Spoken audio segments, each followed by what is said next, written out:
এর আগে আমি আপনাদের সাথে কচুর শাক দিয়ে ইলিশ মাছের মুড়ো রেসিপি শেয়ার করেছিলাম। সেই ভিডিওটা আপনারা আমাদের অনেক ভালোবাসা দিয়েছেন, তাই ভাবলাম আজ একটু কচুর লতি দিয়ে চিংড়ি মাছের রেসিপি আপনাদের সাথে শেয়ার করি। তো প্রথমে এখানে আমি একটু লবণ জলে কচুর লতিগুলোকে ভাপিয়ে নেব। এবার তেলের মধ্যে তেজপাতা, শুকনো লঙ্কা, জিরে, কেটে রাখা পেঁয়াজ, কাঁচা লঙ্কা দিয়ে পেঁয়াজটাকে একটু লাল লাল করে ভেজে নেব। পেঁয়াজটা হালকা ব্রাউন ফ্রাই করা হয়ে গেলে এবার এর মধ্যে আমি দিয়ে দেবো টমেটো। সামান্য পরিমাণে লবণ দিয়ে টমেটোটা খুব ভালোভাবে সেদ্ধ করে নেব।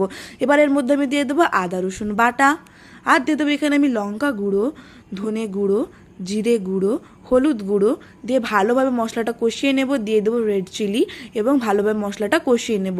এইবার এর মধ্যে আমি চিংড়ি মাছটা দিয়ে চিংড়ি মাছটার সঙ্গে মশলাটাকে খুব ভালোভাবে কষিয়ে নেব।